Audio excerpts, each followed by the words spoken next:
देवेंद्र फडणवीस यांचा जबर हल्ला. विरोधी पक्ष चारही मुंड्या चीत. आता भीष्म पितामह घरी बसणार? एका रात्रीत सगळा गेम फिरला. आजचा दिवस महाराष्ट्राच्या इतिहासात एका मोठ्या राजकीय युद्धाची ठिणगी टाकणारा ठरलाय. निवडणूक आयोगानं राज्यसभेच्या 7 जागांसाठी अधिकृत घोषणा केली आणि संपूर्ण महाराष्ट्राचं लक्ष पुन्हा एकदा मलबार हिलवरच्या त्या ऐतिहासिक वर्षा बंगल्याकडे लागलाय. राजकारण हे एखाद्या बुद्धिबळाच्या खेळासारखं असतं, जिथे प्रत्येक चाल विचारपूर्वक टाकावी लागते. पण महाराष्ट्राच्या या खेळात एक असा खेळाडू आहे ज्याच्या एका चालीने समोरच्याची वर्षानुवर्षांची रणनीती क्षणात धुळीला मिळते. असं म्हटलं जातं की जेव्हा विरोधक टीव्हीवर येऊन मोठ्या गप्पा मारत असतात, तेव्हा देवेंद्र फडणवीस नावाचा हा माणूस आपल्या टेबलावर राजकारणाचा असा नकाशा घेऊन बसलेला असतो ज्याचा सुगावा वाऱ्यालाही लागत नाही.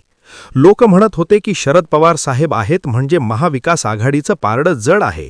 पवार साहेबांच्या अनुभवापुढे कुणाचं काही चालणार नाही असं बोललं जायचं. पण गेल्या काही काळात आपण पाहिलं की देवाभाऊंनी असा काही गुप्त डाव टाकलाय की आता चाणक्य कोणाला म्हणायचं असा प्रश्न सामान्य माणसाला पडलाय.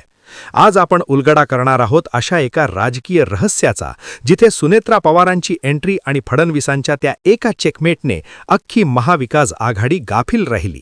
ही गोष्ट आहे एका अशा नेत्याची ज्यानं गणिताच्या जोरावर राजकारणाची व्याख्याच बदलून टाकली आहे. अचानक असं काय झालं की ज्यामुळे भीष्म पितामह आता घरी बसणार आहेत? विरोधी पक्षाची सगळी हवाच कशी काय काढून घेतली गेली?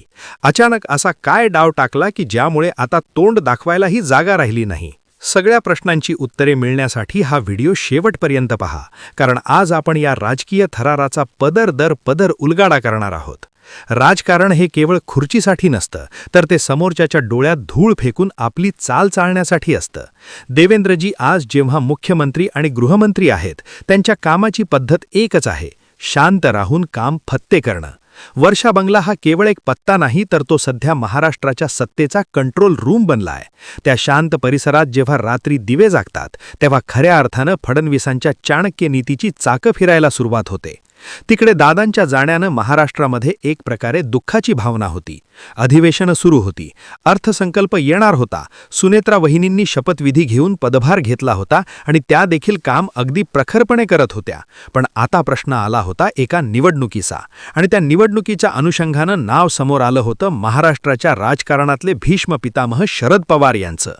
शरद पवार आणि महाविकास आघाडी यांच्याकडे संख्याबळ कमी असतानाही असा डाव टाकणार, असा गेम करणार की महायुती सरकार हादरून जाणार, अशा प्रकारच्या चर्चा सुरू होत्या. पण अचानक देवाभाऊंनी असा हल्ला केला की सगळा गेमच फिरलाय. आपल्याला माहिती आहे, फडणवीसांनी कधीच कोणावर ओरडून किंवा धमकावून आपलं वर्चस्व सिद्ध केलं नाही. त्याऐवजी त्यांनी प्रत्येक आमदाराशी प्रेमानं आणि विश्वासानं नातं जोडलं. एखाद्या आमदाराच्या मतदारसंघात काय अडचण आहे, त्याला विकासासाठी काय हवंय, कोणत्या फायली अडकल्या आहेत, याची खडानखडा माहिती फडणवीसांच्या डायरीत असते. त्यांचा वचक आणि आदर एवढा आहे की त्यांच्या एका शब्दासाठी अनेक आमदार आपलं सर्वस्व पणाला लावायला तयार असतात. पण या वेळेचा जो प्रश्न होता तो वेगळाच होता, कारण हा प्रश्न राज्यसभेच्या निवडणुकीचा होता. यावेळेस संख्याबळ जरी महायुतीकडे असलं तरी जनतेची भावनाही साहेबांच्या बाजूने होती. पण सगळा गेम फिरवणारे चाणक्य, ज्यांच्याकडे कोणाचं लक्ष नव्हतं, त्यांनी ती चाल खेळलीच. जेव्हा विरोधक एकत्र येऊन वज्रमूठ सभेची तयारी करत होते, तेव्हा देवेंद्रजी आपल्या वर्षा बंगल्यावर बसून त्या मुठीतल्या भेगा शोधत होते. त्यांना ठाऊक होतं की ही वज्रमूठ केवळ वरवरची आहे, आतून प्रत्येकाचे हितसंबंध वेगवेगळे आहेत. महाविकास आघाडीला वाटलं होतं की शरद पवार साहेब सोबत आहेत म्हणजे आपल्याला कोणीच हरवू शकत नाही. पण फडणवीसांनी अशा काही गुपित हालचाली केल्या की विरोधकांच्या पायाखालची जमीनच सरकली. त्यांनी केवळ भाजपचे आमदारांनाच नाही, तर मित्रपक्षांच्या आणि अगदी अपक्ष आमदारांनाही एका सूत्रात बांधून ठेवलाय. हाच तो देवेंद्र फॅक्टर आहे ज्याची धास्ती आज विरोधकांच्या मनात घर करून बसली आहे. महाराष्ट्राच्या राजकारणातला सर्वात मोठा टर्निंग पॉइंट तेव्हा आला जेव्हा अजितदादांच्या अचानक जाण्यानं सुनेत्रा पवारांना मुख्य प्रवाहात आणण्याचा निर्णय झाला. बारामती म्हणजे शरद पवारांचा बालेकिल्ला, जिथे गेल्या 50 वर्षात कोणीही त्यांना आव्हान देण्याचं धाडस केलं नव्हतं. पण इथे हा पहिलाच डाव होता. लोकांना वाटलं आता डाव संपला, पण खरा डाव आता होणार होता. त्या डावानं संपूर्ण विरोधी पक्षाचं अस्तित्व संपूर्ण डळमळीत आणणार होतं. काही जण तर डायरेक्ट घरी बसणार होते. सुनेत्रा पवारांच्या सक्रिय राजकारणातील एंट्रीमुळे शरद पवारांना आपल्याच बालेकिल्ल्यात अडकून राहावं लागलं. जो नेता एकेकाळी संपूर्ण महाराष्ट्रात फिरून दुसऱ्या उमेदवारांचा प्रचार करायचा, त्यांना आपल्या स्वतःच्या घरात विजय मिळवण्यासाठी ऐन उन्हात घाम गाळावा लागला. ही फडणवीसांची रणनीती होती. शत्रूला त्याच्याच घरात एवढं गुंतवून ठेवायचं की त्याला बाहेर पाहता येणार नाही. फडणवीसांना ठाऊक होतं की जर बारामतीत पवारांना आव्हान मिळालं तर त्याचा परिणाम संपूर्ण महाराष्ट्रावर होईल. सुनेत्रा पवारांच्या माध्यमातून फडणवीसांनी हे दाखवून दिलं की आता बारामतीसुद्धा पवारांची जहागीर राहिलेली नाही. आता खरा मुद्दा हा आहे की त्यांनी नेमकं असं काय केलं की ज्यामुळे विरोधी पक्षाचे डाव पूर्णतः दरडावले आणि डायरेक्ट भीष्म पितामह आता घरी बसणार आहेत. असं काय झालं? तर आता त्या मुद्द्याकडे आपण बोलतोय ज्यामुळे संपूर्ण महाराष्ट्राची झोप उडाली आहे. ती म्हणजे राज्यसभेची निवडणूक. राजकारणात गणिताला खूप महत्त्व असतं आणि फडणवीस हे गणिताचे पक्के मास्तर आहेत. राज्यसभेची निवडणूक ही जनतेतून नसते तर ती आमदारांमधून असते. हे गणित आपण खूप सोप्या भाषेत समजून घेऊया. चला आपण हिशोब करूया. महाराष्ट्रात एकूण 288 आमदार आहेत. 7 जागांसाठी निवडणूक आहे. याचा अर्थ असा की एका उमेदवाराला जिंकण्यासाठी कमीत कमी 37 आमदारांच्या प्रथम पसंतीच्या मतांची गरज असते. आता सध्याची परिस्थिती काय आहे? महायुती, भाजप प्लस शिवसेना प्लस राष्ट्रवादी यांच्याकडे 230 पेक्षा जास्त आमदारांची ताकद आहे. आता जर 37ला 6ने गुणलं तर उत्तर येतं 222. म्हणजे 6 उमेदवार आरामात निवडून येतात. तरीही त्यांच्याकडे 10 ते 12 मतं जास्तीची उरतात. हे 6 उमेदवार निवडून आणणं फडणवीसांसाठी डाव्या हाताचा खेळ आहे. महाविकास आघाडी ठाकरे प्लस पवार प्लस काँग्रेस यांच्याकडे फक्त 46 ते 50 मतं असल्याचं सांगितलं जात आहे.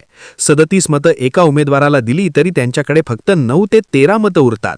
वरवर पाहता असं वाटतंय की महायुतीचे 6 आणि आघाडीचा 1 निवडून येईल. पण खरी गंमत इथेच आहे. ही जी जास्तीची मतं आहेत तीच ठरवणार की 7वा खासदार कोण होणार. आणि इथेच देवेंद्रजींनी आपला खरा डाव टाकलाय. महाविकास आघाडीचे नेते जेव्हा कॅल्क्युलेटर घेऊन बसले होते तेव्हा फडणवीसांनी आधीच काही अपक्ष आमदार आणि नाराज आमदारांची मतं आपल्या खिशात टाकली होती.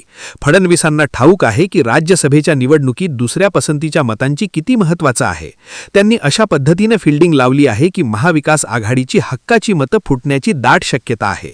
हेच ते गणित आहे ज्यानं शरद पवारांच्या गोटात अस्वस्थता निर्माण केली आहे. लोक म्हणत होते की शरद पवार साहेब रिंगणात आहेत किंवा त्यांच्या पसंतीचा उमेदवार आहे म्हणजे विजय फिक्स आहे. पण फडणवीसांनी आधीच आपल्या गुप्त हालचाली पूर्ण केल्या आहेत. निवडणुकीच्या दिवशी जर काही आमदार गायब झाले किंवा त्यांनी तांत्रिक कारणानं आपलं मत बाद केलं तर शरद पवारांचं सगळं गणित कोलमडून जाईल. देवेंद्र फडणवीसांनी हे सिद्ध केलंय की ते केवळ आकड्यांचे खेळ खेळत नाहीत तर ते माणसांची मनंसुद्धा वाचतात. शरद पवारांच्या जानता राजा प्रतिमेला फडणवीसांनी आपल्या आधुनिक आणि कॅल्क्युलेटेड राजकारणानं 4ही मुंड्या चीत केला आहे. शेवटी एकच सांगावंसं वाटतं, राजकारण हे केवळ भाषणांनी किंवा जुन्या इतिहासावर जिंकलं जात नाही. ते जिंकण्यासाठी अफाट बुद्धिमत्ता, अचूक वेळ आणि शांत डोकं लागतं.